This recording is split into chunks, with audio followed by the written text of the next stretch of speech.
반갑습니다. 여기 사천 지역의 고3들이죠? 예, 고2 있나요? 아까 손 들었는데 거의 없는 것 같더라고요. 예, 고3 학생들 이렇게 그 비가 오는 궂은 날씨 속에서도 열심히 대학에 진학하겠다라는 이런 일념을 가지고 이 자리에 많이 나온 것 같습니다. 먼저 고3 학생들이 선생님을 가장 만나게 되면 제일 먼저 하는 질문들이 있어요. 그래서 선생님이 그동안 많이 받았던 질문들을 좀 모아봤습니다. 여러분들이 가장 궁금해할 만한 질문들을 좀 모아왔는데요. 궁금하지 않나요? 그죠? 예, 이 시간에 선생님이 좀 이 부분에 대해서 아주 쉬운 부분부터 시작해서 여러 가지 팁을 좀 드리는 보다 알찬 시간을 좀 마련해 보도록 노력을 하겠습니다. 그래서 선생님이 목차를 이렇게 여러분들이 필요한 부분들을 질문에 맞춰 가지고 같이 짜서 가져왔습니다. 쉬운 거부터 시작을 할게요. 여러분들 어떤 전형으로 대학 갈지 정하셨나요? 정하셨어요?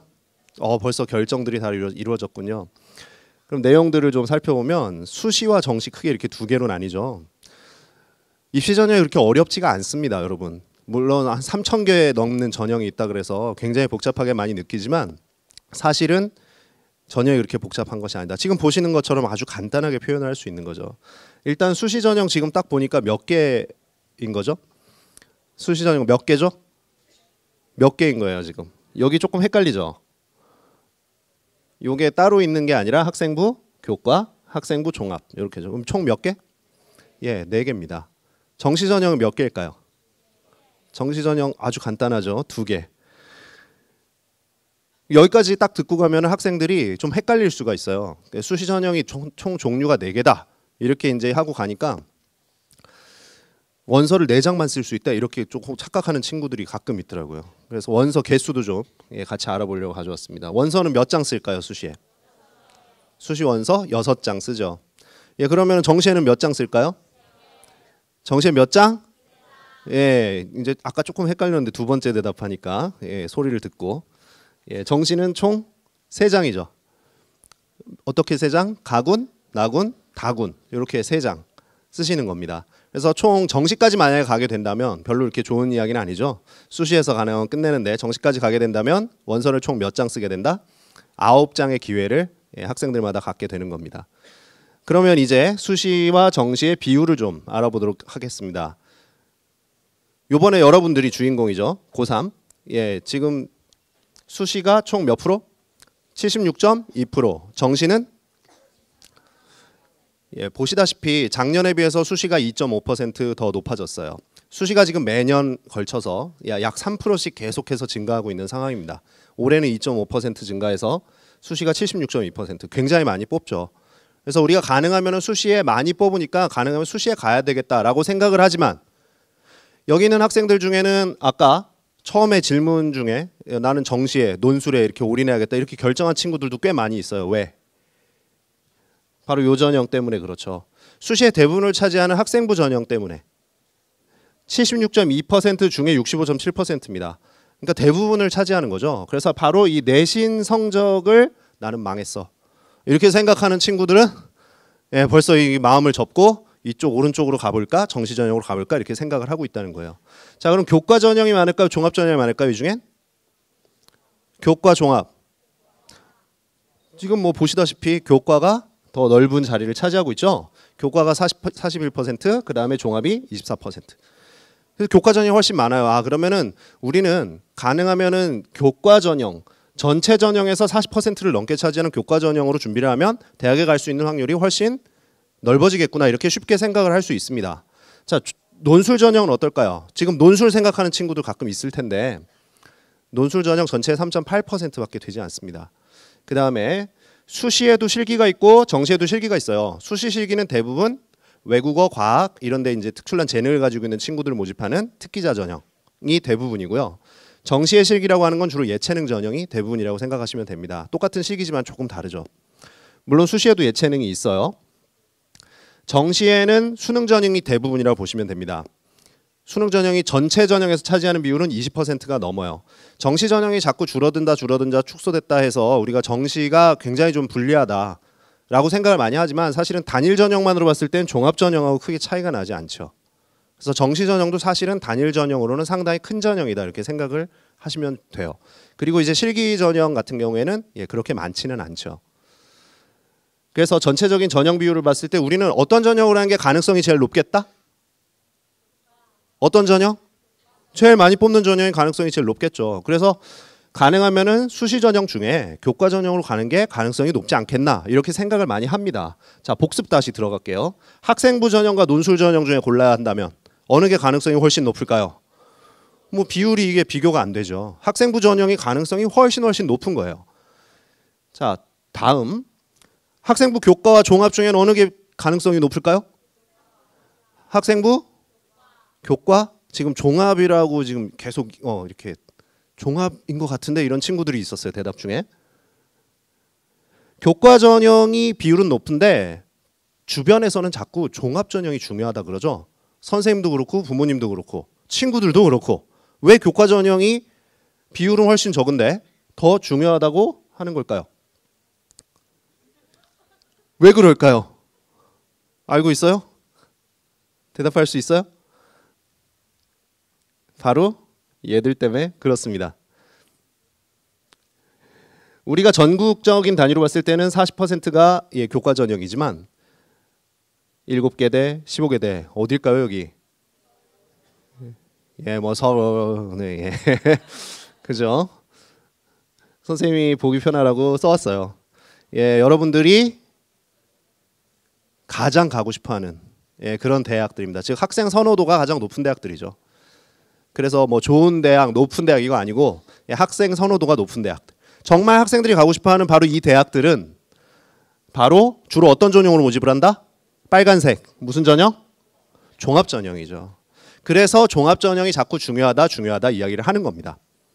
그래서 학생 여러분들도 여기 뭐 종합 전형의 준비가 많이 되어 있나요? 여기 갈 준비가 많이 되어 있어요? 어떻게 하면 준비가 좀 마저 이루어질 수 있을지 우리는 어떤 전형에 좀 더 적합할지 좀 더 알아보도록 하겠습니다. 일단은 바로 이 종합 전형이 바로 이 학생들이 많이 선호하는 대학들에서 많이 뽑는다는 거고 여기 지금 초록색을 보면 무슨 전형이죠? 논술 전형 아까 몇 %였어요? 3.8%였는데 전국은 이 대학들 같은 경우에는 15에서 20% 가까이 논술 전형도 꽤 많이 모집을 한다. 그래서 바로 이 대학들 여기 있는 대학들을 나는 진학을 해야겠다라고 굳게 결심한 친구들은 바로 어떤 전형도 논술 전형도 같이 준비를 하는 게 맞다고 볼 수 있습니다.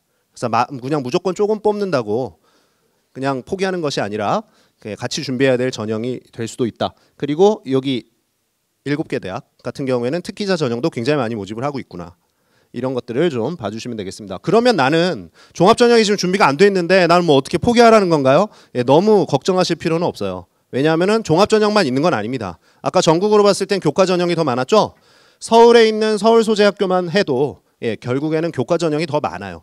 그래서 아까 그 대학들 다른 대학들로 이제 그 바뀌면 이렇게 비율이 교과 전형이 다시 늘어납니다. 그리고 전국으로 봤을 땐 역시 41.4%. 왜냐하면은 바로 이 지역 국립대학들이 바로 이 교과 전형을 주로 다 모집을 하는 대학들입니다. 그것도 엄청나게 많이 모집을 해요. 그래서 한 번에 이제 왕창 모집을 하기 때문에 이렇게 교과 전형이 전국으로 봤을 때는 아직 훨씬 많다. 그리고 이제 교대에 여기 지금 여학생들 굉장히 많이 왔는데 교대를 요즘엔 남학생들도 많이 생각을 하죠. 교대에 진학하려는 학생들 같은 경우는 이 두 가지 전형으로 거의 뽑는 이런 계열도 있습니다. 그래서 자신이 지원하는 계열에 따라서 전형의 종류가 좀 달라질 수 있어요.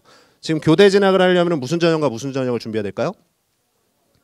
종합 전형과 정시죠. 정시 전형. 이 두 가지가 거의 대부분 모집을 한다. 이렇게 이해를 하시면 되겠습니다. 자, 이제 여러분한테 좀 더 도전적인 말씀을 드리려고 해요. 이건 이제 잘못 해석을 하면 여러분들이 좀 실망하거나 그냥 뭐 이렇게 포기하는 그런 내용일 수도 있지만 그렇게 하자는 것이 아니라 우리가 좀 더 도전하는 마음을 가져야 된다. 굳은 결심을 이 자리에서 하고 가자. 이런 의미로 선생님이 가져왔습니다. 안타깝게도 지금 보시면 딱 느낌이 오겠지만 여러분들이 무슨 베이비? 밀레니엄 베이비. 여러분들 부모님께서 2000년이 되는 거를 기념하셔가지고 여러분들을 아주 많이 낳으셨어요.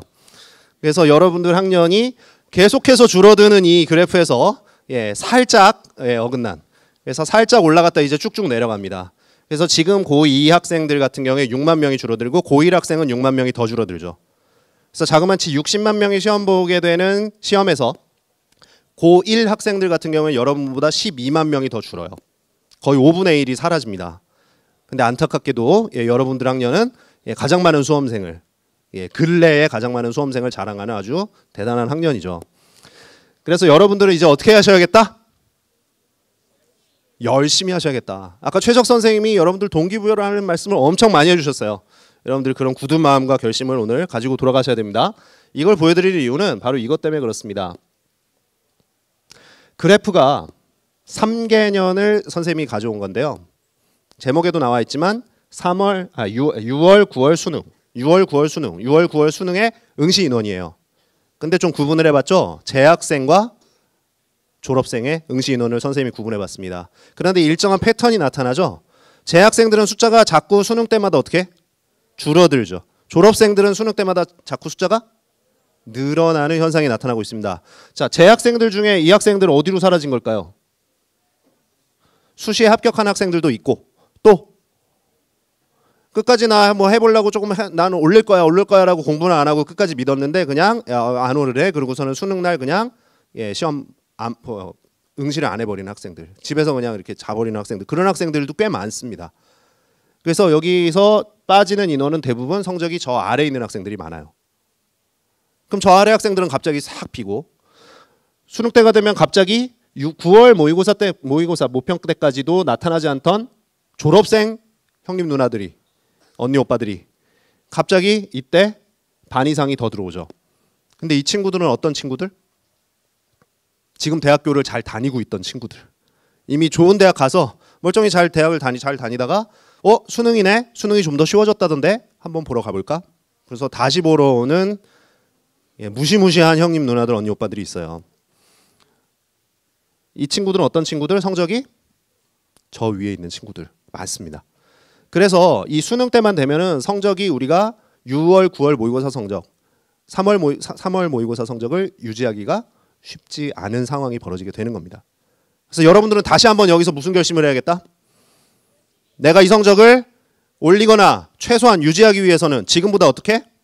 훨씬 더 열심히 공부해야겠다라는 그런 각오를 하고 가셔야 된다는 거죠. 지금 이걸 보시면은 명확해집니다. 이거는 서울시 교육청에서 한 4, 5년 전에 조사를 했어요. 학생들의 성적을 쭉 추적한 겁니다. 3월부터 6월, 9월 수능까지 가는 동안 학생들의 수능 100분위 성적이 어떻게 변하는지 이 재학생들만 조사를 한 거죠. 그래서 재학생의 처음에 97%의 100분위에 있었던 학생이 6월 때 가서 이렇게 떨어지고 9월 때, 그리고 수능 때 가서 한 번 더. 이런 현상들이 모든 점수대에서 공통적으로 나타났다는 겁니다. 근데 이렇게 하면 여러분들 너무 실망스럽잖아. 희망이 없잖아. 근데 여기서 성적이 오르는 친구는 있을까요? 없을까요? 이거는 평균된 거죠. 그래서 이 성적이 오르는 친구들이 있다 없다? 있어요. 그래서 올해도 서울시 교육청이 조사를 했습니다. 표본 조사를 했지만 몇 퍼센트 정도가 3월 모의평가, 학력평가보다 수능 점수가 오를까? 몇 퍼센트 정도 오를까요? 15에서 20% 정도의 학생은 오릅니다. 꾸준하게 공부를 열심히 하는 학생들은 오른다는 거예요. 그러나 역시 졸업한 정말 무시무시한 그런 수능에 정말 최적화되어 있는 그런 친구들이 다시 들어오게 되면은 이게 만만치는 않다는 겁니다. 그래서 이 현실에 대해서 여러분들이 일단은 이해를 하는 게 중요해요. 왜냐하면 이걸 이해하지 못하면 눈높이를 결국에 원서 쓸 때 맞추지 못한다는 겁니다. 그래서 원서를 쓸 때 눈높이를 잘 맞추는 게 되게 중요해요. 왜냐하면 수시는 사실은 원서 쓰는 게 이제 되게 중요해요. 거기서 이제 모든 것이 결정이 나거든요.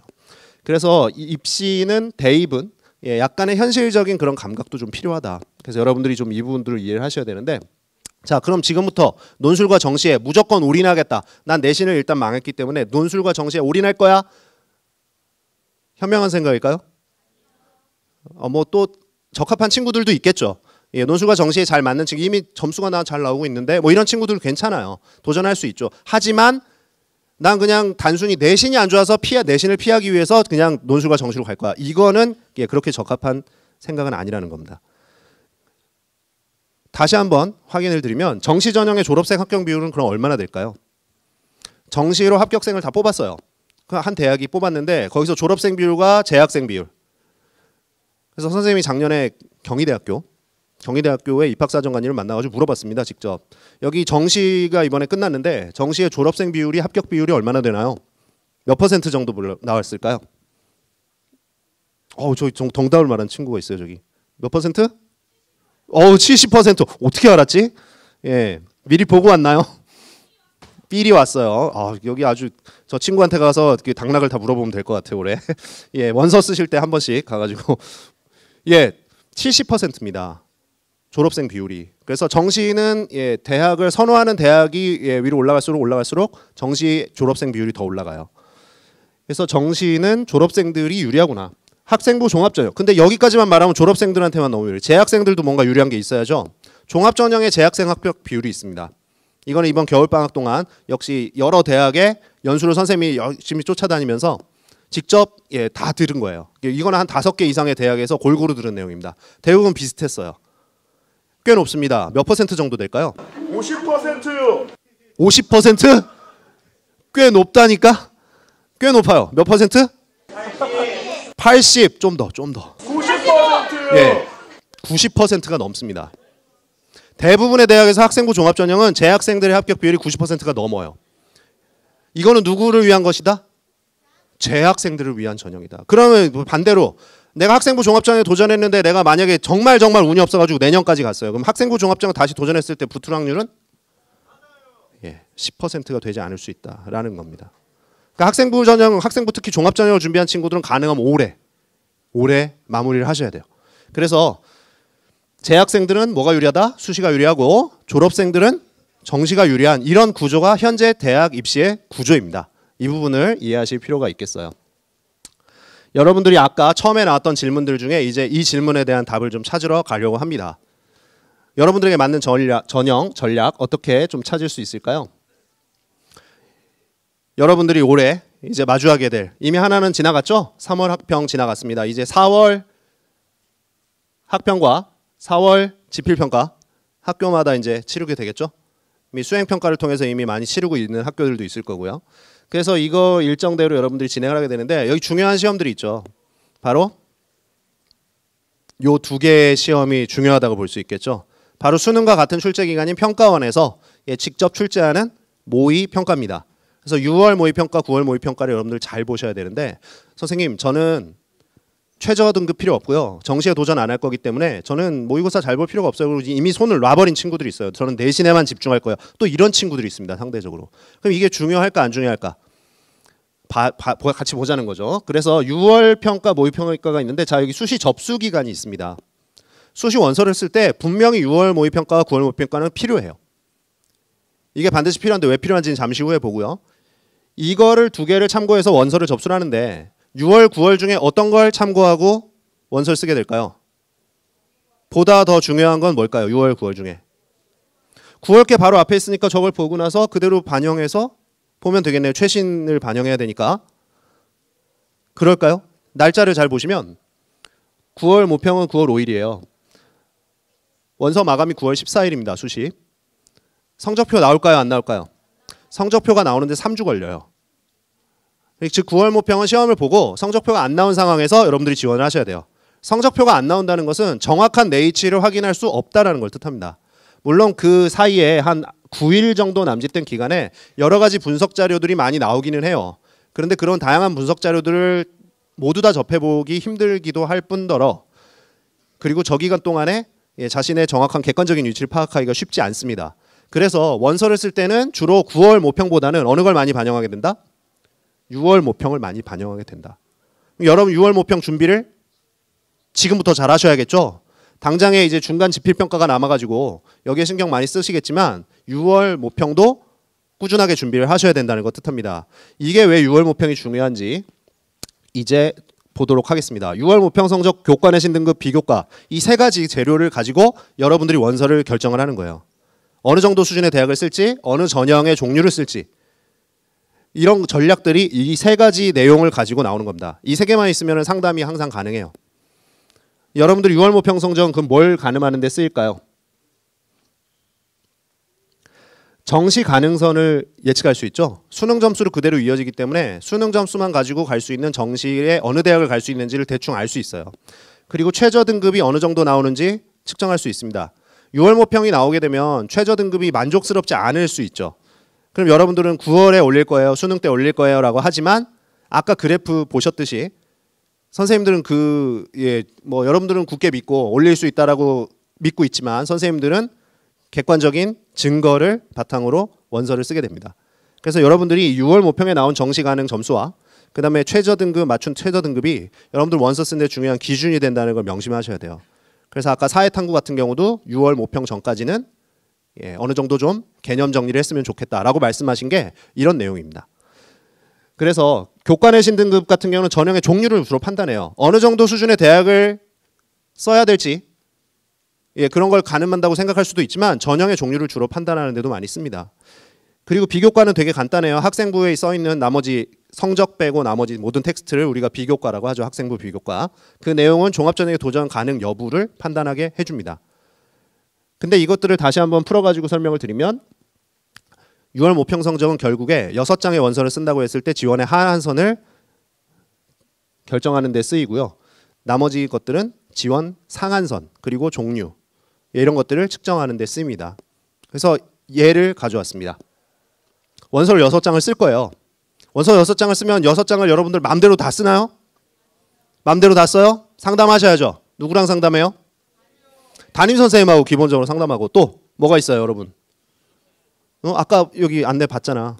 뭐 봤어요? EBS 온라인 상담실 또는 이제 대기업 어디가 사이트 아까 이따가 설명해 드릴 거예요.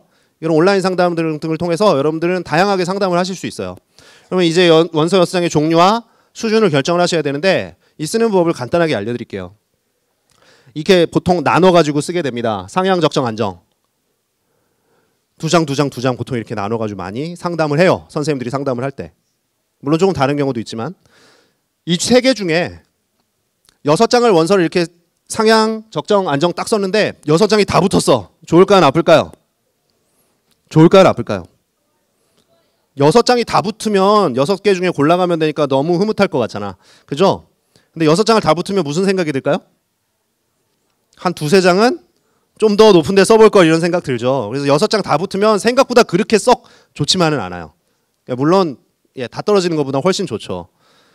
그래서 이 중에 대박이다. 그러면은 딱 뭐만 붙으면 상향에서 한두 장 딱 붙어버리면 그냥 대박. 그러고서는 뭐야 유명해집니다. 자기 학교에서도 유명해지고 교실에서도 유명해지고 자기 주변 부모님들 사이에서도 유명해져요. 걔 무슨 성적이 뭐 그냥 뭐 잘 안 좋은 줄 알았는데 좋은 데 갔대. 그러면서 엄청 유명해집니다.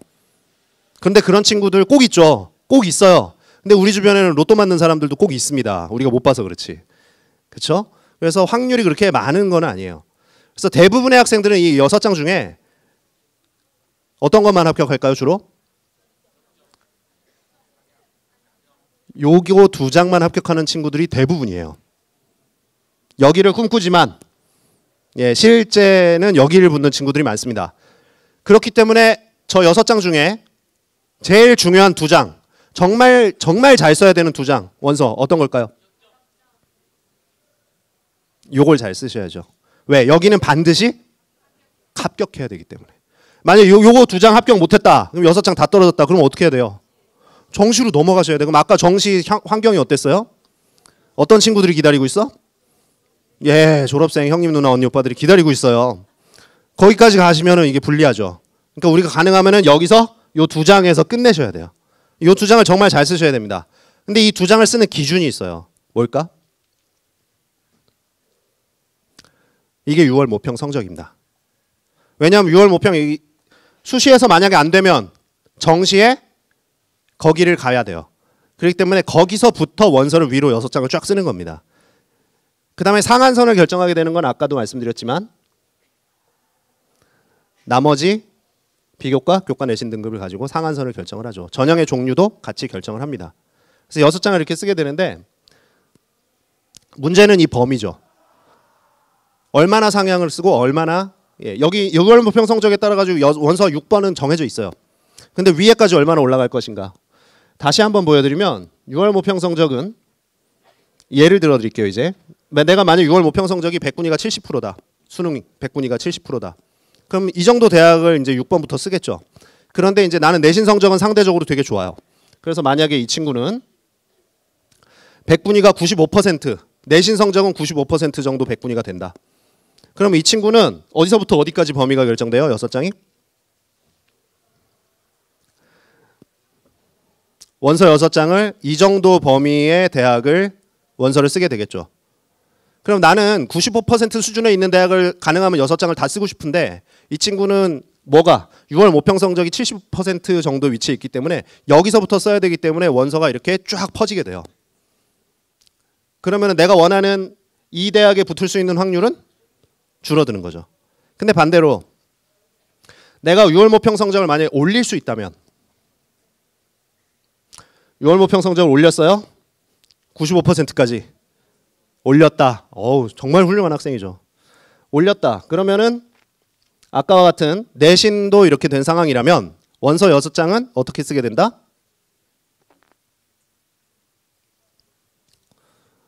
95% 이상의 대학만 6장을 쫙 쓰게 됩니다. 붙을 수 있는 확률이 아까보다 훨씬 높아졌죠.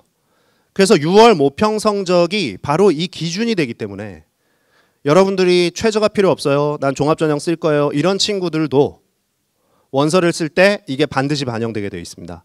그래서 6월 모평, 즉 수능 준비를 어떤 학생들이든지 꾸준하게 같이 하셔야 된다는 걸 잊으시면 안 된다는 거예요. 이 말씀을 드리기 위해서 설명을 드렸습니다. 그래서 상위권 대학의 합격률이 이렇게 올라가게 된다. 수능 성적을 올리면 올릴수록 상위권 대학에 갈 수 있는 확률이 훨씬 높아지게 됩니다. 여러분들이 내신 관리도 꾸준하게 끝까지 하셔야겠지만 모의평가도 같이 열심히 하셔야 된다는 거 잊지 마시고요. 나머지 일정을 좀 보겠습니다. 수능을 보고 나서 성적표는 12월 5일 날 나오고 수시 최초 합격, 추가 합격까지 이렇게 이어집니다. 여러분들 여기서 가능하면 끝내셔야죠. 끝내셔야죠. 아, 더 가실 건가요? 여기까지? 여기까지 더 가시는 것보다는 가능하면은 이 재학생들은 보다 유리한 여기서 가능하면 다 마무리하는 걸로. 그래서 아까 원서 2장 밑에 있는 안정된 원서 2장을 잘 쓰셔야겠다. 자, 그러면 나 100분위로 지금 어느 정도 대학을 갈 수 있을지 궁금해요. 여러분들 지금 3월 학력평가 성적표 다 받으셨죠? 집에 갖다 주셨나요? 가지고 계시죠, 고이? 예, 절대 안 보여주고 가방 어딘가에. 다시 꺼내가지고 보세요. 이 부분을 확인하시면 됩니다. 바로 모의평가 지금 선생님이 여러분들한테 용기를 주려고 성적표를 아주 이렇게 좀 인간적인 성적표를 좀 가져왔어요. 여기를 보셔야죠. 여기를 보시면 여러분들의 지금 영어는 100분위 점수가 나오지 않기 때문에 영어 빼고 국수탐 세 과목의 100분위 점수를 합친 점수가 여기 나옵니다. 요 점수죠. 이 부분을 보시면 돼요. 이거를 고이 다 꺼내가지고 찾아보시면 됩니다. 나는 지금 정시에 어디에 갈 수 있겠다. 크게 보여드립니다. 여기입니다. 예. 국수사 합친 거 100분위 점수. 저 100분위 점수를 딱 보시고 요거랑 비교를 하시면 돼요. 인문계열 학생들. 저 100분위 점수 있죠? 이것도 헷갈리실까봐 선생님이 등급 평균으로도 가져왔어요. 내가 평균 1등급이다. 1111. 국수영탐 평균 1등급이다. 요 정도 대학에 정시에 쓰실 수 있을 겁니다. 내가 평균 2등급이다. 요 정도 대학. 내가 평균 3등급이다. 요 정도 대학. 인문자연이 뭐 크게 다르지는 않아요.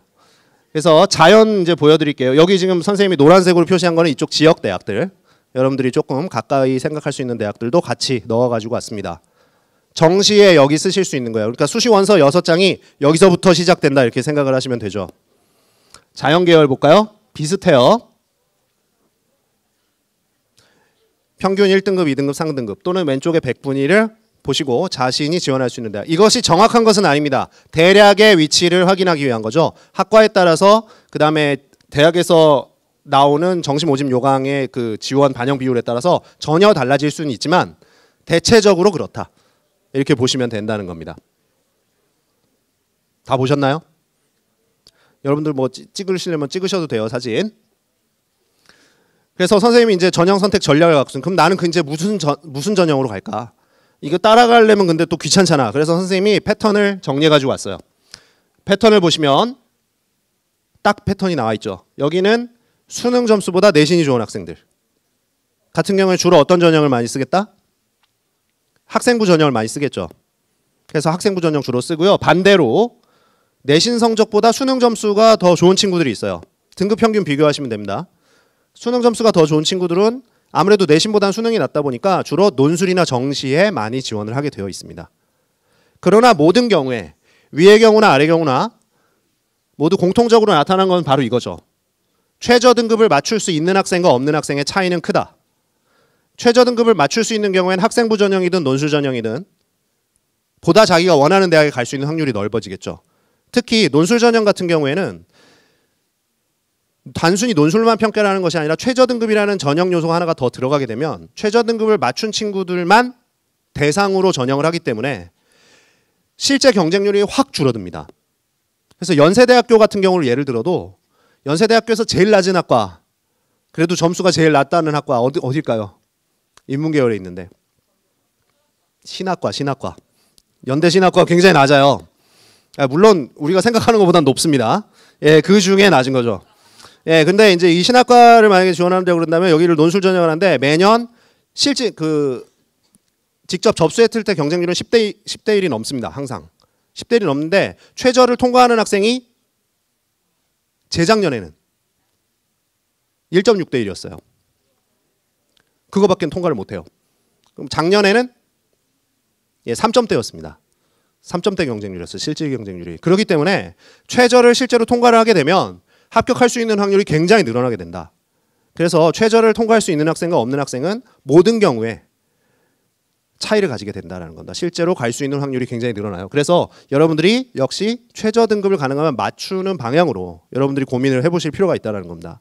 그래서 수능 무조건 포기하지 말고 나는 최저 안 할 거야, 없는 전형 쓸 거야 이러지 마시고 끝까지 모의고사 학력평가 수능 같이 준비를 하셔야 된다는 걸 기억을 하시기 바라요. 다시 한번 복습합니다. 학생부가 좀 좋은 학생들 같은 경우에는 교과 전형과 종합 전형, 비교과가 좋으면 종합 전형, 비교과가 준비가 안 돼 있다 그러면 교과 전형을 주로 쓰겠고요. 그 다음에 수능에서 최저가 좀 맞출 수 있겠다 싶으면 논술 전형에 쓰는 학생들이 있을 거고, 그리고 최저 등급뿐만이 아니라 나는 백분위 점수와 표준 점수의 합이 더 좋다, 나는 수능 좀 자신 있다, 이런 친구들은 당연히 정시로 지원을 하게 되겠죠. 각각의 전형의 특징은 여러분들이 잘 보셨다가 나중에 가서 읽어보시면 되겠습니다. 찍어 놓으셔도 되고요. 선생님이 교과 전형 사례를 먼저 가져왔어요. 학생부 교과 전형이 있습니다. 이거 일단 내신 성적이 좋은 친구들이 무조건 이기는 전형이에요. 그래서 그 대학의 내신 성적 환상 공식이 있습니다. 그래서 내신 환상 공식에 딱딱 넣으면 그냥 거기서 숫자가 높은 친구들이 무조건 이기는 거예요. 그래서 이거는 특목고, 자사고 다 필요 없습니다. 내신 등급이 좋은 학생. 그런데 이제 추가로 이렇게 비교과나 출결, 면접 이런 것들이 들어가는 학교들이 가끔 있어요. 하지만 역시 교과 100%인 이런 전형들이 더 많은 것을 아실 수 있죠. 지금 여기 있는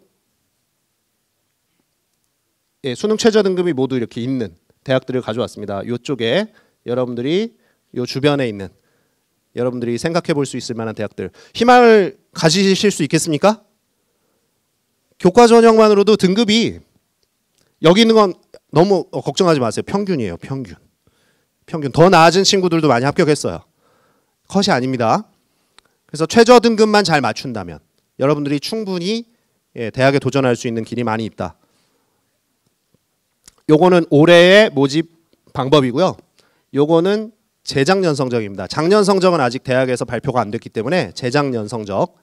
그래서 최저 등급이 조금 바뀐 경우가 있어요. 그 경우에는 고려를 하셔서 살펴보시기 바랍니다. 자연계열을 보시면 역시 큰 차이는 없습니다. 자연계열이 이제 성적에 조금 더 여유가 있다라고 생각을 하시면 돼요. 그래서 올해는 이렇게 뽑는다. 재작년에는 성적이 요랬다. 이렇게 기억을 하시면 되겠습니다. 자, 이제 학생부 종합전형에 대해서 여러분들하고 조금 이야기를 해보려고 그래요. 종합전형 준비한 친구들 있죠?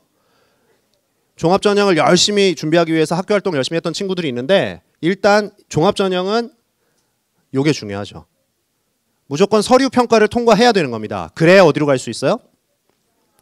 면접까지 2단계로 가는 겁니다. 서류를 통과하지 못하면 면접 준비만 아무리 해도 소용이 없어요. 그래서 여러분들이 세 가지 서류가 중요한데, 세 가지 중에 제일 중요한 건 뭘까? 제일 중요한 건 뭘까요? 자소서 중요하다 그러던데 학생부가 더 중요한 게 아닐까? 세 가지 중에 가장 중요한 건 여러분들 잘 알고 있어요. 지금 다 학생부라고 대답하셨는데 학생부가 거의 절대적으로 중요합니다. 학생부에 있는 내용을 가지고 가는 거고, 나머지 두 개는 보조 서류라고 생각을 하시면 돼요. 그렇다고 해서 자기소개서를 뭐 대충 써서 내라는 건 아닙니다. 최선을 다해야겠지만 너무 자기소개서 쓴다고 시간을 많이 뺏기실 필요까지는 없어요. 그냥 자기 이야기를 진솔하게 담아내시면 되는 겁니다. 근데 이 학생부는 거의 모든 것을 이 학생부를 가지고 평가를 하고 있다고 생각을 하시면 되는 거죠. 그래서 학생부는 크게 교과, 비교과 이렇게 나뉘는데 그럼 어떻게 평가를 하느냐? 정성적, 맥락적 평가를 한다는 겁니다. 정성적, 맥락적 평가라는 건 무엇이냐? 조금만 풀어드리면 동기과정 결과를 보겠다라는 거예요. 여러분들이 이제 활동이라는 걸 만약에 했다면 그 활동을 왜 했니? 입학사정관들은 꼭 궁금해요. 제일 궁금한 게 그거예요. 학생이 무슨 활동을 했다고 쫙 써놓으면 이걸 얘가 왜 했지? 궁금해하죠. 그러면 학생들이 보통 많이 대답하는 건 뭘까? 여러분들 활동 왜 했어요? 학교에서? 대학 가기에 좋다 그래서, 선생님이 하라 그래서, 친구가 한다 그래서 따라서, 뭐 이런 거 많죠. 실제로 그렇게 대답을 많이 해요. 그런데 여기는 정답이 있어요, 여러분. 최고의 동기가 있습니다. 입학사정관들이 정말 원하는 동기가 있어요. 그거 알고 했나요, 여러분? 활동할 때? 뭘까요? 조금 이따 보여드릴게요. 수업? 예. 요거는 평가 요소입니다. 그래서 여러분들이 가고 싶어하는 이 대학들이 학생부 종합전형을 조금 앞서서 연구하는 대학들이에요. 그래서 이 대학들이, 우리 대학들은 이러한 요소들은 일단 공통적으로 평가하겠습니다. 나머지 요소들도 있습니다. 뭐 6가지, 7가지인 대학들도 있어요. 근데 적어도 이 4가지만큼은 반드시 넣어가지고 평가하겠다. 4가지 요소입니다. 제일 중요한 게 뭘까? 다 중요한데, 종합전형이니까 다 중요해요. 그래도 근데 우선되는 건 뭘까요? 대학교에 왜 가는 걸까요? 대학교에 뭐 동아리 활동하러, 대학교에 꿈을 펼치러, 꿈꾸러, 뭔가 나의 새로운 인생을 시작하러, 친구들을 만나러, 여러 가지 원인이 있지만 대학교에 가는 것 중에 제 최고의 목표는 공부하기 위해서 가는 겁니다. 대학교 공부하기 위해서 가시는 거예요. 제일 중요한 게 뭐겠다? 학업 역량이 기본적으로 있어야 돼요. 그래서 그걸 많이 보는 겁니다. 그래서 성적도 보는 거고, 활동 중에서도 주로 뭐와 연관된 활동? 학업과 연관된 활동을 그래서 보겠다는 거죠. 그래서 이러한 요소들을 보시면서 학생부의 내용 중에 그럼 학업과 연관된 것들이 어떤 것들이 있을까? 10가지 항목이 있습니다. 학생부에. 선생님이 중요한 건 노란색으로 표시를 해왔어요. 근데 살짝 뒤에 장을 보여드리면 다 중요하죠. 다시 돌아와서 보면 출결, 수상, 진로. 출결 상황은 여러분들의 성실성을 측정하는 가장 기본적인 지표입니다. 그래서 무단 지각이나 결석이 많은 친구들은 학생부 종합전형이 사실은 좀 어려울 수 있어요. 좀 많이 어렵습니다, 사실. 가끔 되는 친구들이 정말 어쩌다 가끔 있는데 대부분은 좀 어려워요. 그 다음에 수상 경력. 여러분들의 도전과 노력과 열정을 보여줄 수 있는 그런 요소입니다. 진로 희망상 3학년 때 진로는 중요하죠. 왜냐하면 내가 지원하는 학과와 흥미가 일치했느냐를 보여주기 때문에 여러분들이 3학년 때 진로는 1, 2학년 때랑 바뀔 수 있어요. 얼마든지. 근데 왜 바뀌었는지, 내가 왜 여기에 지원하게 되었는지, 내가 왜 이 진로를 꿈꾸게 되었는지는 중요해요. 그래서 뭘 쓰냐가 중요한 게 아니라 그걸 왜 썼냐가 중요한 거죠. 그래서 그걸 고민하셔야 되고요. 창의적 체험 활동은 학교에서 하는 대부분의 활동들을 뜻합니다. 학교 행사도 있고요. 동아리도 있고 봉사도 있습니다. 이런 활동들을 하면서 얼마만큼 동기 과정 결과를 충실하게 했느냐. 그럼 동기과정 결과는 잠시 후에 뒤에서 본다 그랬어요. 교과학습 발달 상황은 성적도 있지만 여기 혼자 노란색으로 표시된 애 보이시나요? 얘 다 하얀색인데 혼자 노란색이에요. 이쪽에. 중요하죠. 중요하단 말을 많이 들었을 겁니다. 이게 뭔지 잠시 후에 또 보고요. 독서활동 중요하죠. 안 중요하다고 하는 대학들도 가끔 있어요. 우리는 그냥 기본만 있으면 된다. 별로 그렇게 중요하지 않다. 그런데 독서에서 시작해서 독서에서 끝나는 서울대학교 같은 대학도 있습니다. 책을 충분히 많이 읽지 않았으면 서울대는 들어가기 어렵죠. 실제로 그래요. 심지어 자기소개서 4번 자율선택문항도 자기가 가장 뜻깊게 읽은 책 3가지를 쓰라 그럽니다. 모든 게 독서예요. 서울대는. 그런 대학도 있고, 우리 대학은 뭐 기본적으로 책만 좀 많이 읽었으면 돼요. 이런 대학도 있어요. 하지만 적어도 독서에서 알 수 있는 것이 있습니다. 독서 목록 여러분들 제목만 쓰잖아요. 지금. 제목을 쫙 써놓으면 한 10권 써놨어. 여러분들도 알 수 있어요. 친구가 읽은 책 제목을 쫙 10권을 보면 뭘 할 수 있어요? 뭐 나는 만화 삼국지 이런 것만 쫙 읽었어. 그러면 그 친구의 뭘 할 수 있어요? 독서 수준을 알 수 있습니다. 지적 깊이가 어느 정도인지를 제목만 쫙 봐도 알 수 있어요. 이걸 측정하는 도구로서 많이 쓰입니다. 그래서 독서 역시 중요하다고 볼 수 있겠고, 행동특석 종합이면 담임선생님이 1년 동안 지켜본 거죠. 근데 여기 지금 다 고3 학생이니까 이건 다 끝났어요. 2학년 때 것까지만 들어가죠. 3학년은 1학기만 마치고 원서를 제출하기 때문에. 이제는 왜 아까 노란색으로 혼자 칠해져 있던 녀석 기억납니까? 이름이 뭐예요? 세부능력 특기사항 왜 중요한지 설명을 드릴게요. 옛날에 종합전형은 교과, 비교과 이렇게만 나눴습니다. 그러니까 요즘 종합전형을 좀 보러 갈게요. 요즘 종합전형은 세 가지로 나눕니다. 뭐 어떤 거 하나가 새로 생겼죠? 뭐가 새로 생긴 녀석일까?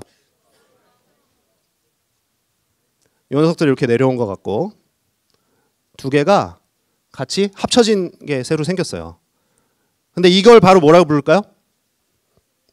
세부능력 특기사항이라고 부르는 겁니다. 교과 활동, 즉 수업 시간에 뭐 했냐는 거예요. 대학은 기본적으로 뭐 하는 곳이다? 공부하는 곳이다. 그래서 공부하는 역량이 갖춰져 있는지 보기 위해서 여러분들이 수업 시간에 뭐 했는지를 계속 보고 싶다는 거예요. 그래서 입학사정관들이 가장 많이 들여다보는 곳이 바로 여기입니다. 이거는 각 과목 선생님들이 다 적어주시죠?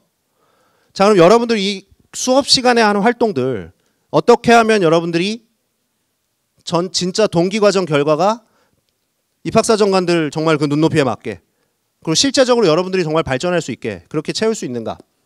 그걸 다시 한번 설명을 드릴게요. 3학년 때도 계속 비교과를 해야 된다면 어떤 방식으로 남아있는 1학기 채울 수 있으실지.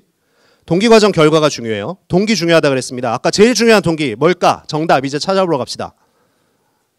제일 중요한 동기 너무 멋있는 동기 이거면 끝나요 사실. 이런 동기를 가지고 했던 활동이 있었나 잘 생각을 해보세요. 입학사정관들과 이 종합전형의 목적이 있습니다. 학생들을 뽑고 싶은데 어떤 학생이냐면 정말 호기심 가진 학생들을 뽑고 싶어요. 왜냐하면 호기심이 있는 학생들은 시키지 않아도 어떻게 해요? 자기가 스스로 막 찾아가지고 공부를 합니다. 그 친구들을 뽑는 전형이 종합전형이에요. 그래서 이거를 보겠다는 거예요. 정말 이 학생이 스스로 호기심을 가지고 어떤 일에 도전을 했는가. 여러분들이 그거를 활동을 하시면 돼요. 그럼 뭐부터 연습하면 돼? 지적 호기심을 갖는 연습을 하시면 돼. 어떻게 할 수 있을까? 수업 시간에 선생님이 들어오셨어요. 질문을 할 수도 있습니다. 근데 질문 굳이 안 해도 돼요. 여러분 질문하는 거 힘들어하잖아. 그냥 마음속으로 어떻게 하면 돼요? 내가 이 수업 시간에 선생님이 수업한 내용 중에 궁금한 거를 하나를 찾자 라는 생각을 하면서 수업을 들으시면 돼요. 그럼 궁금한 걸 만들어가지고 궁금증이 생겼다. 그러면 어떻게 해? 선생님은 역사교사입니다. 역사교사예요. 오늘 흥선대원군에 대해서 수업을 했어요. 그럼 여러분들이 오늘 우와 흥선대원군 시기에 병인양요가 있었대. 그러면은 난 왠지 병인양요가 궁금해. 그러면 그날 이제 집에 갈 때 어떻게 하면 좋을까? 지적 호기심이 생겼어. 어떻게 해요? 선생님이 숙제를 내주지 않아도 상관없어. 어떻게? 과정이 이제 필요하죠. 자기 스스로. 다른 친구들은 아무도 찾아가지 않았어. 근데 자기 스스로 어떻게? 그 친구 혼자 도서관에 찾아갈 수 있겠죠. 집에 가는 길에 도서관에 들려요. 그럼 책을 빌려. 흥선대원군 책을 빌려도 되고 병인양요 책을 빌려도 그 시대와 관련된 어떤 내용의 책을 빌려요. 그럼 집에 가가지고 그 책을 열심히 읽어. 보니까 그 책만으로 만족스럽지 않아서 다른 자료를 뒤집니다. 이것도 찾아보고 저것도 찾아보고. 요즘에 자료 뒤져서 찾을 수 있는 게 너무너무 많습니다. 인터넷이 너무 잘 돼 있죠. 여러분들이 이걸 싹 찾아서 공부했는데 혼자 공부한 게 좀 억울하잖아. 그럼 어떻게 하면 좋을까요? 어떻게 하면 좋아? 기록하고 보고서 같은 걸 작성해봐요. 혼자. 작성만 했으면 혼자만 갖고 있으면 또 억울하잖아. 그러니까 어떻게 해요? 작성한 거. 다음 역사 선생님한테 갖고 가요. 갖고 가서 어떻게 해요? 보여주세요. 선생님 이거 제가 한번 써봤는데 한번 봐주세요. 그럼 선생님은 기분이 어떨까? 와 내가 수업을 했는데 이 학생이 이런 걸 공부해가지고 혼자 들고 왔네? 귀찮죠? 예, 정말 귀찮아요. 예, 나는 뭐 다른 거 뭐 수업 준비하느라고 바쁜데 학생이 뭐 이상한 거 들고 와서 읽어달라 그러면 힘들고 귀찮은 것도 이렇게 두껍게 가져오면 굉장히 좀 그래요. 예, 그럼 옆에 일단 이렇게 쌓아놓죠. 여기 놓고 가. 알았어. 상관없어요. 심지어는 선생님이 뭐 쓰레기통에 버려도 상관없습니다. 그럼 다음 수업 시간에 또 어떻게 해요, 여러분은? 다음 수업 시간에 또 호기심을 가져야죠. 또 하나 공부해요. 그리고 또 보고서를 써가지고 가져가. 그래서 자꾸 보고서를 들고 가요. 선생님은 어떨까? 예, 이제 미치겠죠, 이제. 자꾸 쌓여요. 읽지 않았는데. 그러면 자꾸 쌓이면 선생님이 미안해서라도 어떻게 한 장 읽어보겠죠? 그래서 대충 읽어봤더니 어때? 이 뭐 깊이도 있고 이 학생이 뭐 나보다 내가 모르는 것도 가끔 써놨어요 한 줄. 그래가지고 야, 이 친구 뭐 공부를 뭐 열심히 했네. 이 친구 역사에 흥미가 있구나. 그럼 선생님이 이제 세부능력 특기사항에 나중에 쓸 때 기억이 날까 안 날까? 그럼 선생님이 뭐라고 쓸까요? 세특에? 이 학생은 이상한 아이다. 자꾸 이상한 걸 귀찮게 가지고 온다. 이 친구 때문에 한 학기 동안 이 친구가 가져온 보고서를 읽느라고 정말 나는 너무너무 힘들었다. 이런 학생들은 다시는 안 왔으면 좋겠다. 뭐 이렇게 쓸 수도 있겠죠. 근데 이렇게 쫙 써버리면 어떻게 해요? 세특이 그대로 누구 앞으로? 입학사정관 앞으로 그대로 갑니다. 입학사정관이 그걸 읽어보면 어떤 느낌이 들까? 어떤 느낌 들까? 예, 뽑고 싶은 느낌이 드는 겁니다. 이 학생 내신 성적이 조금 떨어지고 수능 성적은 어떤지 몰라요. 확인이 안 돼서. 그런데 이 친구 왠지 우리 대학에 뽑아가지고 데려다 놓으면 혼자 스스로 찾아가지고 도서관 들락거리면서 엄청 열심히 공부하면서 뭔가 사고를 칠 것 같은, 뭔가 우리나라를 발전시키 빛낼 일을 하나 낼 것 같은 그런 친구인 것처럼 보여. 그럼 어떻게 해요? 뽑는 거예요. 그게 학생부 종합전형입니다. 그래서 학생들이 이 과정을 거치다 보면 자연스럽게 뭐가 일어난다? 성장이 일어나게 돼 있습니다. 근데 한번 이렇게 해가지고서는 이런 경험을 한 학생들은 다시 또 뭘 하게 돼 있어? 다시 또 지적 호기심을 하나 더 가지게 돼 있어. 그 다음 단계의 지적 호기심. 그래서 이 과정이 점점 어떻게 돼요? 순환이 됩니다. 그럼 이 순환되는 것을 가지고 학생부 종합전형에서는 우리가 뭐라고 표현합니까? 스토리라고 합니다. 스토리가 생기는 거예요. 여러분들만의. 나는 이것에 흥미가 있어서 이렇게 공부를 꾸준하게 계속했어. 그러다 보니까 자꾸 그쪽 방향으로 성장해서 흥미를 가지게 되고 이쪽 전공에 지원하게 됐어. 이렇게 되는 거예요. 이게 전공적 합성이고 이것이 스토리입니다. 근데 이것만으로 그치면 안 되죠. 선생님들이 24시간 여러분들을 쫓아다니면서 돋보기로 여러분들이 하는 이런 활동을 무조건 관찰하고 다 적어줄 수는 없어요. 선생님들이 놓치는 활동들도 많아. 그런 것들은 어떻게? 기록을 해야죠. 누가? 선생님들이 미처 챙기지 못한 부분은 스스로. 기록을 해서 어떻게 해요? 모아요. 그냥 쭉 모아서 나중에 선생님한테 저희 한 학기 동안 이렇게 열심히 공부했습니다. 그러고 포트폴리오라는 것처럼 뭐 어떤 형식도 좋아요. 선생님한테 갖다 드리면 선생님이 그거 보시고 그대로 써주나요? 그대로 써주진 않죠. 그 학생이 평소에 열심히 했던 모습들을 보고 관찰했던 내용을 바탕으로 아, 이 학생이 내가 못 본 모습 중에 이런 것도 있구나 해서 좀 더 써주실 수도 있고 이 친구 평소에 이렇게 맨날 엎드려가지고 잠만 자는 친구였는데 뭐만 잔뜩 들고 왔네? 이런 친구들은 더 안 써줄 수도 있겠죠. 하지만 여러분들이 기록한 것들을 나중에 선생님들한테 얼마든지 갖다가 드릴 수는 있습니다. 그래서 이런 스스로 기록하는 그런 습관을 가지는 것도 종합전형을 준비하는 데 매우 중요하다. 여러분들 지금 종합전형 준비 계속 할까요 말까요? 준비했던 친구들 계속 준비하셔야 됩니다. 꾸준하게 이 과정을 해서 3학년 때는 정말 꽃을 피우셔야 돼요. 정말 내가 흥미 있는 것이 뭔지를 하나를 보여주셔야 돼요. 그렇게 되면 종합전형의 전공적 합성에 맞춰서 보다 흥미를 가지고 내가 노력했다는 것을 더 잘 보여줄 수 있게 되는 겁니다. 그래서 이렇게 준비를 하시면 되겠고요. 이제는 논술 이야기를 짧게 하고 넘어갈게요. 논술 전형 준비하는 친구들은 여기 나와 있는 것처럼 지역적인 특성이 있는 전형입니다. 수도권 쪽에서 많이 모집하는 전형이죠. 그러나 이제 상위권 대학들, 여러분들이 이제 정말 희망하는 대학들이 여기 많이 있기 때문에 내가 여기에 도전해야겠다는 친구들은 한두 장 정도는 같이 준비하셔야 될 그런 전형입니다. 다만 노란색으로 되어 있는 것은 최저학력 기준이 없는 대학, 하얀색이 최저학력 기준이 있는 대학들. 주로 하얀색 대학 쪽이 이제 가고 싶은 대학이 많죠.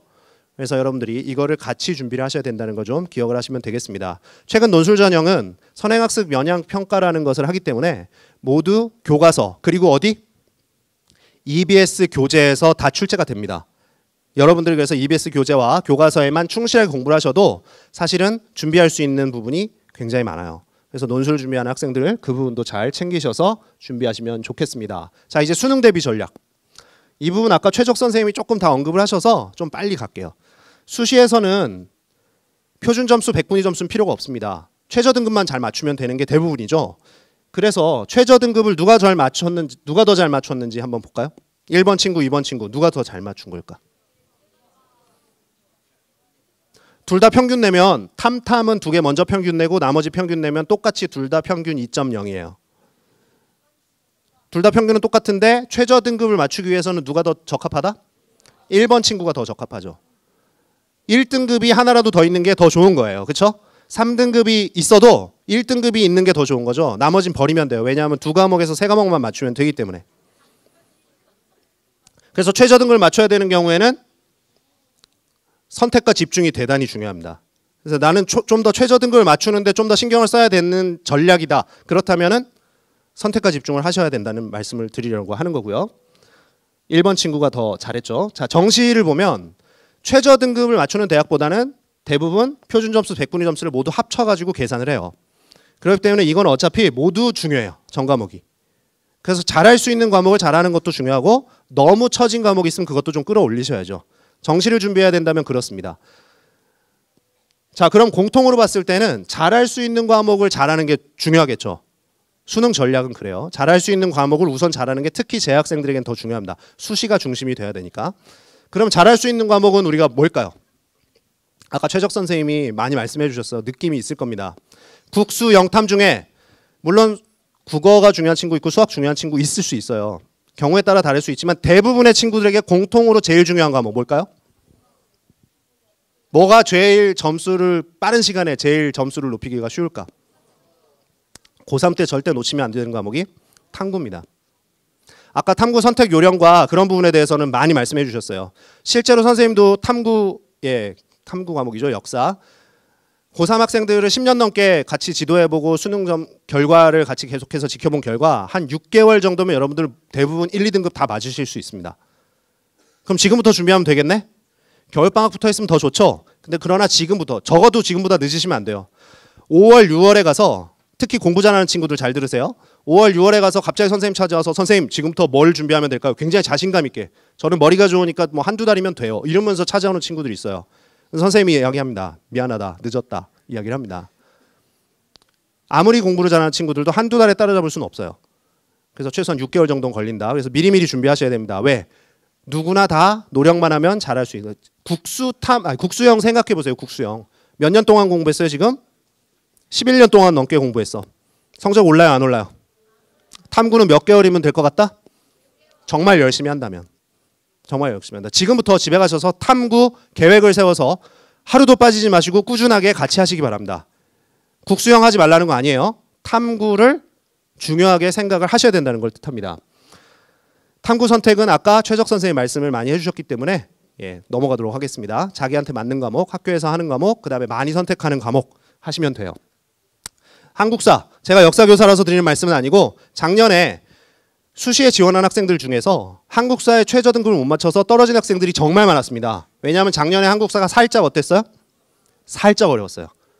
그래서 절대평가기 때문에 무조건 점수만 넣으면 되는데 문제가 어려워버리면 점수가 갑자기 확 줄어들어요. 그래서 친구들이 조심하셔야 돼요. 그래서 한국사가 약간 어려워질 것에 대비해서 약간 여유 있게 준비해 놓는 것이 좋겠다. 적어도 내용 정리를 한 번 정도는 봤으면 좋겠다. 요거를 주의하시면 좋겠고요. 영어 이야기를 조금 드리려고 그래요. 정시에서 특히. 영어 중요할까요? 잘 모르시죠 아직. 재학생들 아직 잘 모를 수 있어요. 근데 작년 고3이었던 이제 대학교 1학년 지금 진학했던 친구들 중에 아는 친구들 있으면 특히 정시에 갔던 친구들 있으면 물어보세요. 영어가 거의 절대적이었습니다. 절대평가라서 우리가 소홀히 했죠. 근데 절대평가가 되니까 정말 절대적이 된 거예요. 왜냐하면 정시에 이제 결과가 나타나는데 이제 보시죠. 정시에 영어 성적은 두 종류로 반영을 합니다. 가감점을 반영하는 대학이 있고요. 비율 반영하는 대학이 있습니다. 바로 이 비율 반영하는 대학들이 좀 문제예요. 왜냐하면 비율 적용을 해서 10%가 아니라 20%, 30%, 심지어 40% 이렇게 반영해버리면 대학에서 제시한 점수가 아니라 거기서 곱하기 3 이렇게 해가지고 점수가 간격이 벌어져 버립니다. 물론 국수 탐도 반영 비율이 같이 적용되기 때문에 완충 효과가 있지만 영어 반영 비율이 상대적으로 높은 학교들도 있어요. 그래서 지금 보시면 가감점 반영하는 대학만 그냥 최종 점수에 그 점수만 더하면 됩니다. 작년에 가감점을 반영했던 가장 대표적인 대학이 서울대, 고려대, 서강대죠.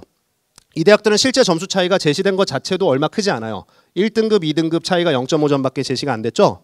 그래서 여기는 점수 차이가 얼마 안 날 거야. 근데 실제로 가감점이기 때문에 실제 점수도 딱 그 정도밖에는 반영이 안 된다. 그래서 1등급 받은 학생들을 이기기 위해서 2등급 받은 학생들이 표준 점수를 0.5점만 더 받으면 됐어요. 정시에서. 그래서 서울대에서는 영어 2등급 받은 학생도 국수 탐 중에 표준 점수 0.5점 아무거나 0.5점만 더 맞으면 영어 2등급을 받아도 아무 문제가 없었습니다. 이길 수 있었죠. 1등급 받은 학생을. 그래서 작년에는 영어 1등급 학생과 2등급 학생, 서울대 같은 경우는 별로 큰 차이가 없었어요. 고려대, 서강대도 마찬가지입니다. 지금 보시면 고려대도 표준 점수 1점 정도만 더 맞으면, 국수탐에서 1점 정도만 더 맞으면 영어 2등급을 받아도 영어 1등급 학생을 이길 수 있었어요. 서강대도 큰 차이 안 나죠. 여기도 탐구 같은 경우는 좀 벌어지지만 나머지는 뭐 0.6밖에 차이가 안 나는.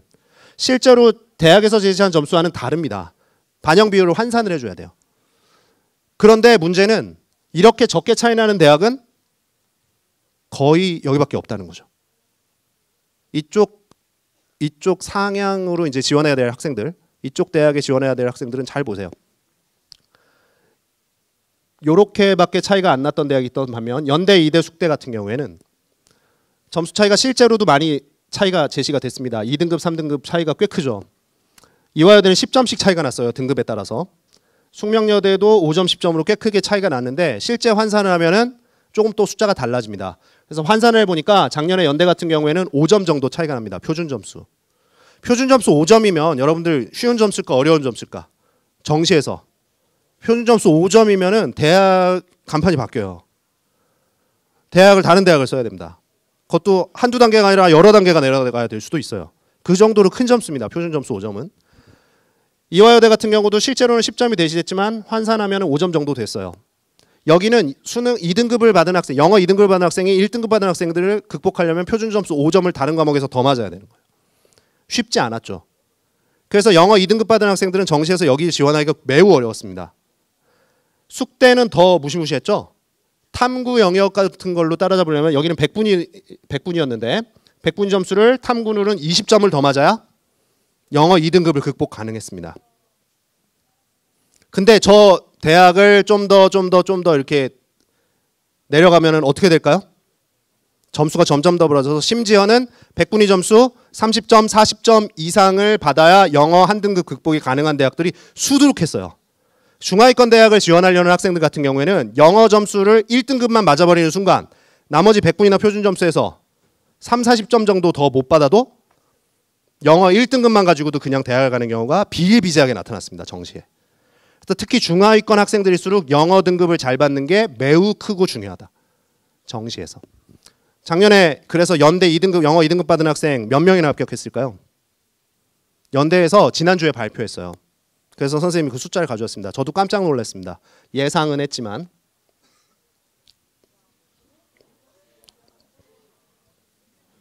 작년에 영어 2등급 받은 학생들 중에 연대 합격한 학생들이 거의 없는 겁니다. 인문계열 같은 경우에는 3명밖에 안 되죠.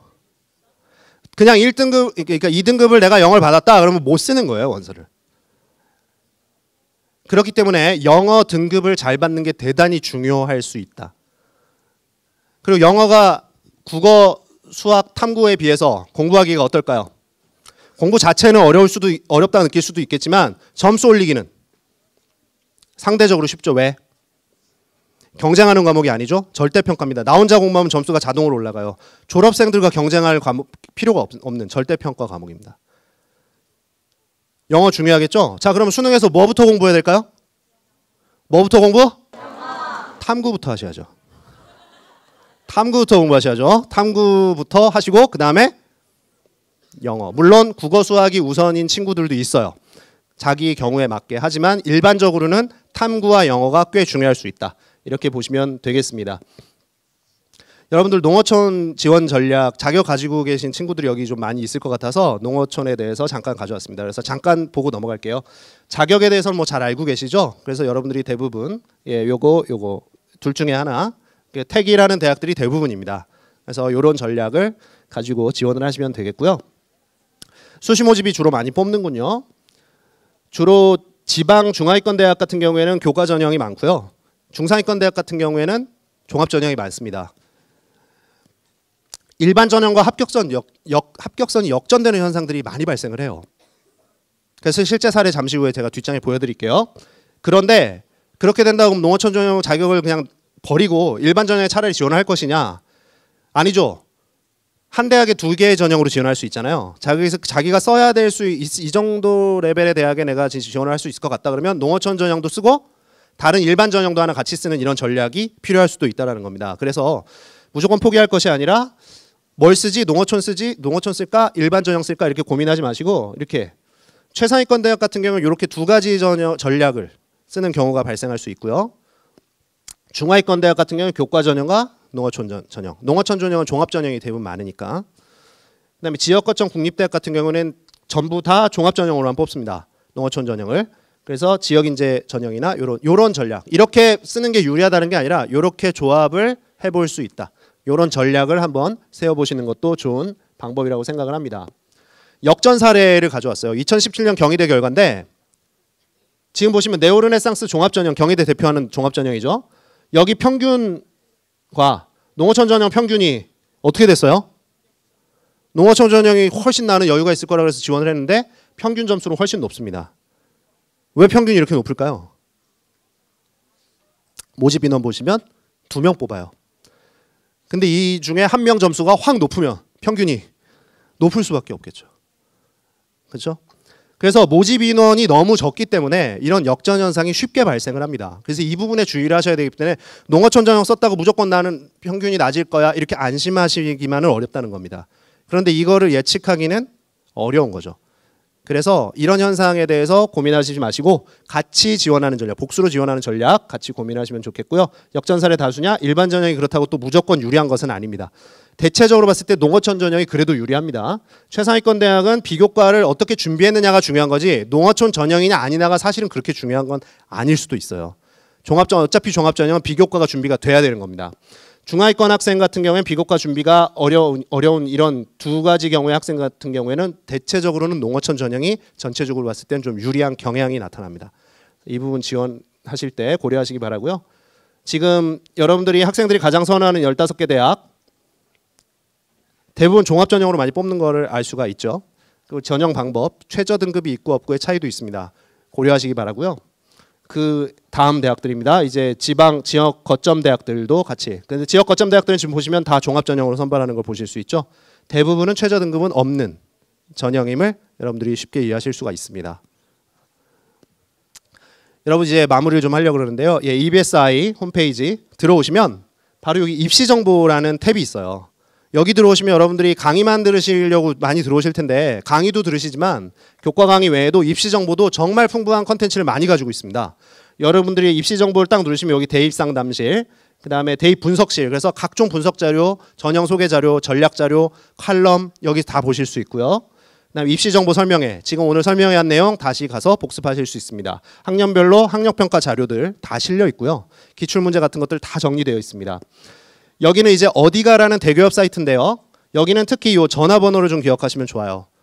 평일 일과 시간 중에는 저 전화로 전화를 하시면 언제든지 대입 상담이 누구나 학부모, 학생, 심지어는 선생님들까지도 언제든지 궁금하신 게 있으면 저희 전화하시면 됩니다. 그래서 전국에 있는 진학 전문교사 300명의 선생님들이 항상 전화 받을 준비를 하고 대기를 하고 있어요.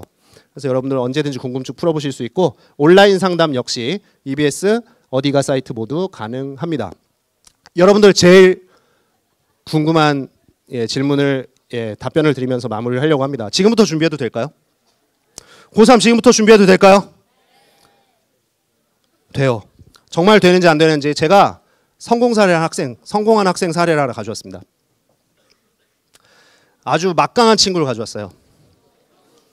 희망이 좀 생길 것 같지 않습니까? 느낌이?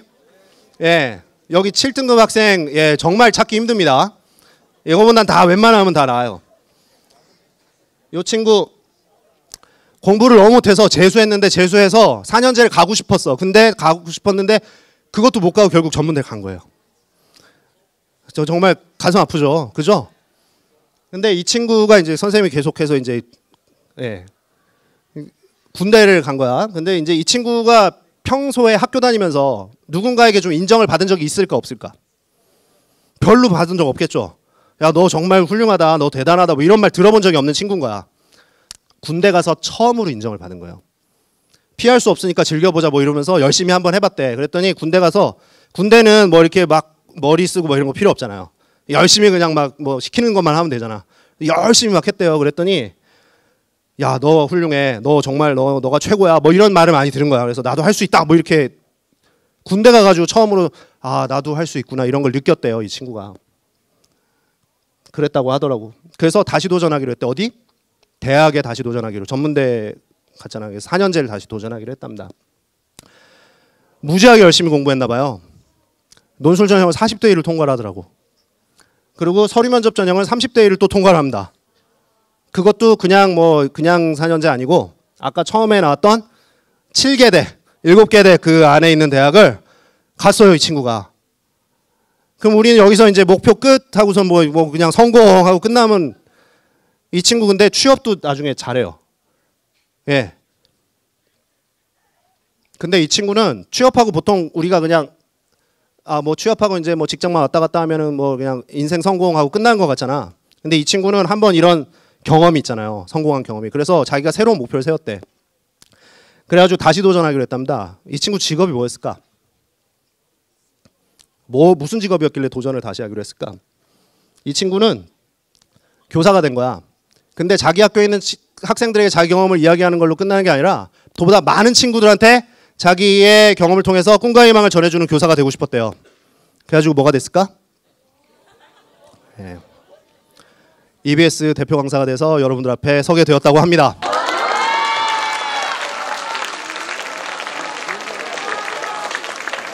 여러분들도 할 수 있습니다.